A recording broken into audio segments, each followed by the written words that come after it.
You aren't lazy, and you aren't broken. You are simply running outdated software in a world that has upgraded. In the next 60 minutes, we won't just talk about trying harder. We will dismantle the invisible psychological barriers keeping you stuck, replace them with a neuroscience-backed operating system for success, and teach you how to find profound clarity without quitting your job or moving to a mountaintop. The Quiet Revolution: Rewiring Your Mind for Unstoppable Growth in a Noisy World. Close your eyes for a moment. No, really. If you are driving, keep them open, but soften your gaze. Take a deep breath in, hold it, and let it out slowly. Can you hear it? That low-level hum in the back of your mind?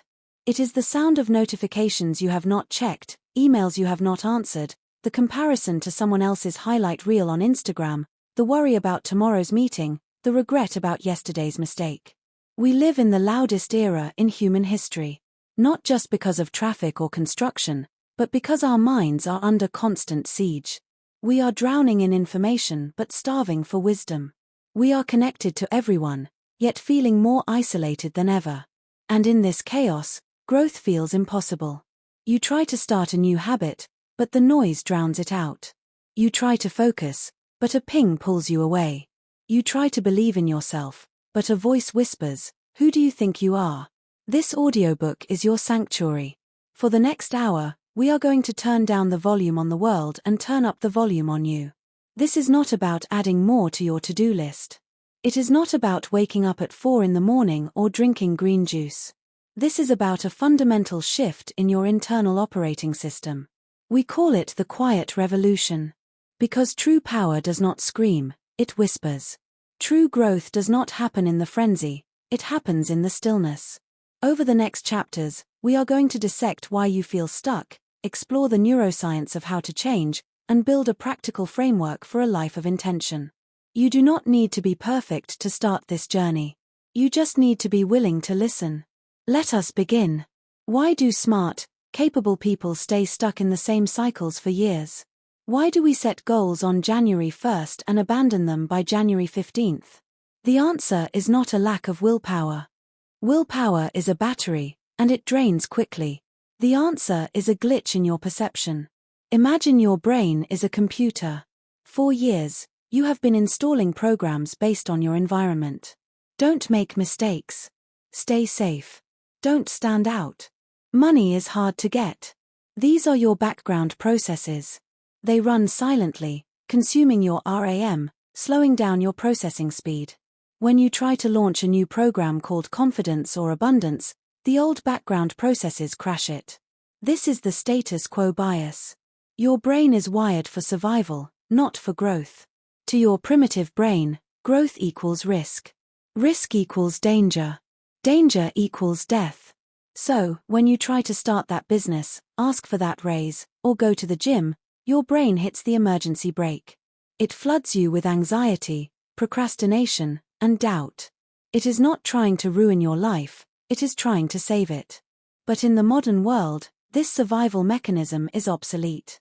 Let us diagnose your specific glitch. Ask yourself, what is the story I am telling myself about who I am? I am not a creative person. I am bad with money. I always quit. These are not facts. They are narratives. They are scripts written by your past experiences, your parents, your teachers, and your failures. And the most dangerous part? You have forgotten you are the author. You think the script is reality. The first step of the Quiet Revolution is to realize that the voice in your head is not you. It is a narrator. And narrators can be edited. Think of a time you succeeded. Maybe you learned to ride a bike, or mastered a video game, or cooked a great meal. At that moment, did you feel incapable? No. You felt flow. You felt capable. That capability is still there. It has not gone anywhere. It is just buried under layers of noise and limiting stories. To fix the glitch, we must stop fighting the feelings of resistance and start observing them. Next time you feel that urge to procrastinate, do not beat yourself up. Do not say, "I am so lazy." Instead, pause and say, "Interesting. My brain is trying to protect me from failure right now. Thank you, brain, but I have got this." By separating you from the glitch, you reclaim your power. You move from being the victim of your thoughts to the observer of them. And an observer has choices. Take a moment now. Identify one story you have been telling yourself that no longer serves you. Visualize it as a file on a desktop. See yourself dragging that file to the trash bin. Empty the trash. It is gone. The space is now clear for something new. Now that we have cleared some space, let us talk about how to build the new structure. For a long time, scientists believed that once you reached adulthood, your brain was fixed. Like concrete that had dried. If you were anxious forever. If you were not good at math, too bad.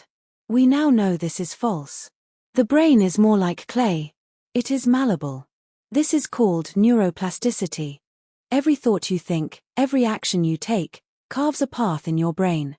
Imagine a dense forest. If you walk the same path every day, the grass gets trampled, the dirt gets packed down, and eventually, it becomes a highway. It is easy to walk. That is a habit. That is a neural pathway. But if you stop walking that path and start hacking through a new part of the forest, it is hard at first. There are brambles, rocks, and thick brush. You have to push through. It feels uncomfortable. This is what learning a new skill or changing a mindset feels like. It feels wrong because the pathway is not built yet. Most people quit here. They try to meditate for 2 days, do not feel zen immediately, and say, it does not work. They try to eat healthy for 3 days, crave sugar, and say, I have no discipline. They are quitting right before the path is formed. Here is the secret. Neurons that fire together, wire together. If you want to be confident, you cannot just think about being confident. You must act confidently, even when you do not feel it. Every time you act against your fear, you are laying down a new brick in that neural highway. Let us apply this practically. We call this the 5-second rewire. When you have an impulse to do something that aligns with your growth, like speaking up in a meeting, putting down the phone, or starting that workout, you have a roughly 5-second window before your brain talks you out of it. Count backward, 5, 4, 3, 2, 1, go. And move. That movement sends a signal to your brain, we are doing this. It interrupts the old pattern and initiates the new one. Another powerful tool is visualization. Athletes have used this for decades. When you vividly imagine yourself performing a task successfully, your brain lights up in almost the exact same areas as when you actually do it. You are literally practicing the neural pathway without moving a muscle. Spend 2 minutes every morning visualizing your ideal day. See the obstacles, and see yourself overcoming them calmly. Feel the emotion of success. This primes your brain to recognize opportunities and react with confidence when they arise. Remember, you are the architect of your own mind. Every choice is a vote for the person you want to become. You do not need to rebuild the whole house in a day. Just lay one brick. Then another. Soon, you will look up and realize you are living in a mansion of your own making. Let us go deeper. We have talked about habits and brain science, but there is a layer beneath that which controls everything: identity. Most people try to change from the outside in. They say, I want to run a marathon, so I will force myself to run. But the most effective change happens from the inside out. Ask yourself, who is the type of person that runs marathons? That person does not force themselves to run. They run because that is who they are.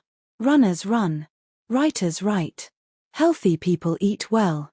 If you are trying to quit smoking, and someone offers you a cigarette, and you say, no thanks, I am trying to quit, you are still identifying as a smoker who is restricting themselves. But if you say, no thanks, I am not a smoker, the game changes. You have shifted your identity. Most people try to change from the outside in. They say, I want to run a marathon, so I will force myself to run. But the most effective change happens from the inside out. Ask yourself, who is the type of person that runs marathons? That person does not force themselves to run. They run because that is who they are. Runners run. Writers write. Healthy people eat well. If you are trying to quit smoking, and someone offers you a cigarette, and you say, no thanks, I am trying to quit, you are still identifying as a smoker who is restricting themselves. But if you say, no thanks, I am not a smoker, the game changes. You have shifted your identity. This is the identity protocol. To create lasting growth, you must decide who you are before you see the results. You do not wait to be successful to feel successful. You act like a successful person now, and the results follow. How do we do this? We use evidence collection. Your brain is a lawyer looking for evidence to support your identity. If you believe you are disorganized, your brain highlights every time you lose your keys and ignores the times you were on time. We need to flip the script. We need to feed your brain new evidence. Start small. If you want to be a writer, write one sentence today. That is evidence. I am a writer because I wrote today. If you want to be fit, do 5 push-ups. That is evidence. I am an athlete because I move my body. Do not underestimate the power of small proofs. These tiny actions accumulate.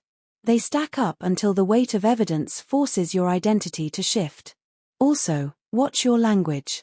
Stop saying I hope to or I am trying to. Start saying I am. I am a learner. I am resilient. I am someone who keeps promises to myself. When you stumble, and you will stumble, do not let it break your identity. A runner might miss a day of training due to illness, but they do not stop being a runner. They just get back on the path.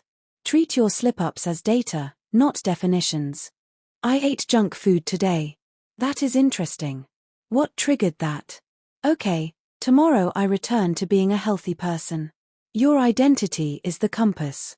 If the compass is true, the ship will eventually reach the destination, even if the waves push it off course temporarily. Set your compass to the person you aspire to be, and let your actions align with that truth. We have the mindset. We have the identity. Now, we need the environment to execute.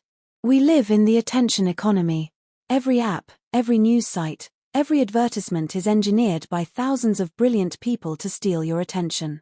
They are fighting for your most precious resource, your focus. And focus is the currency of growth. You cannot build a masterpiece in 30-second increments. Deep work, deep thinking, and deep creation require uninterrupted blocks of time. So, how do we reclaim our focus? We must become guardians of our attention. First, design your environment. Willpower is weak, environment is strong. If your phone is on your desk, you will check it. It is not a moral failing, it is a reflex. Create a deep work zone. This could be a specific corner of your room, a library, or a coffee shop. When you are in this zone, the rules are different. No phone. No social media. No multitasking. Make it frictionless to do the work and friction-heavy to get distracted. Put your phone in another room. Use website blockers. Second, practice single-tasking. Multitasking is a myth. You are just rapid switching between tasks, and every switch costs you cognitive energy. It lowers your IQ and increases stress. Pick one thing. Commit to it for 25 minutes or 90 minutes. Give it your full soul. When your mind wanders, and it will, gently bring it back. That act of bringing it back is like a bicep curl for your brain. It strengthens your focus muscle. Third, embrace boredom. This sounds counterintuitive, but it is crucial. We have lost the ability to be bored. The second we have a gap in our schedule, we fill it with scrolling. But boredom is where creativity lives. It is where your brain connects the dots. Allow yourself to sit in silence. Go for a walk without headphones. Stand in line without pulling out your phone. Let your mind wander. You will be amazed at the ideas that surface when the noise stops. Finally, protect your input. Garbage in, garbage out. If you consume negative news, drama, and mindless entertainment all morning, your output will be scattered and anxious. Curate your input. Read books that challenge you. Listen to podcasts that teach you. Surround yourself with people who inspire you. Be ruthless about what you allow into your mind. Focus is a superpower in the 21st century. While everyone else is distracted, the person who can focus for 2 hours straight will outperform them 10 to 1. Claim your focus. It is your birthright. We are nearing the end of our journey, but this is where the real work begins. The work of consistency. We often overestimate what we can do in a day and underestimate what we can do in a year. We want the overnight success story. We want the lottery win. But real growth is boring. It is unsexy. It is showing up when you do not feel like it. This is the compound effect. Imagine a plane taking off from Los Angeles to New York. If the pilot adjusts the nose of the plane just 1 degree to the south, it seems insignificant at takeoff. But over the course of a 3,000-mile flight, that 1 degree shift means landing in Washington, D.C. instead of New York. Tiny shifts, compounded over time, create massive results. Stop looking for the magic pill. Start looking for the 1% improvement. Can you read 5 pages of a book today? That is 1% better than yesterday. Can you drink 1 extra glass of water? Can you express gratitude for one thing? These micro-habits seem trivial, but they build momentum. Momentum is the fuel of growth. Once you start moving, it is easier to keep moving. The goal is not perfection. The goal is non-zero days. Never have a day where you do nothing toward your goals. Even if you only do 1 push-up, you kept the chain alive. Track your progress. Get a calendar and put an X on every day you complete your microhabit. Do not break the chain. Seeing that string of excess becomes a reward in itself. It proves to your identity that you are reliable. And remember, growth is not linear. It is a jagged line. There will be plateaus. There will be dips. This is normal. When you hit a plateau, it does not mean you have stopped growing. It means you are consolidating your gains before the next leap. Trust the process. Fall in love with the boredom of consistency. Fall in love with the ritual. The results are just the byproduct of the system you build. You are building a cathedral, brick by brick. You may not see the spire today, but every brick matters. Keep laying them. We have traveled a long way together in this hour. We diagnosed the glitch of the noisy world. We learned the science of rewiring our brains. We shifted our identity from who we were to who we are becoming. We reclaimed our focus from the distractions. And we committed to the compound power of small habits. But knowledge without action is just entertainment. The value of this audiobook is not in the listening, it is in the doing. As this recording fades out, you are returning to your world. The notifications will ping.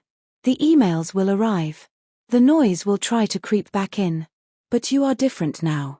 You have the tools. You have the map. You know that the voice of doubt is just a glitch, not the truth. You know that you can rewire your brain with every choice you make. You know that you are the author of your story. Your quiet revolution does not start tomorrow. It does not start on Monday. It starts the moment you open your eyes after this. What is the one small thing you will do differently today? Maybe it is putting your phone away for an hour. Maybe it is writing down 1 goal. Maybe it is simply taking a deep breath and choosing peace over panic. Do that one thing. Then do it again tomorrow. The world needs your best self. It needs your focus, your creativity, and your unique voice. Do not let the noise drown you out. Stand tall in your quiet power. You are capable of more than you know. You are ready. You are enough. Go out there and build the life you deserve. This is your revolution. Make it count. Thank you for listening to The Quiet Revolution. Keep growing. Keep evolving. And remember, the only person you are destined to become is the person you decide to be.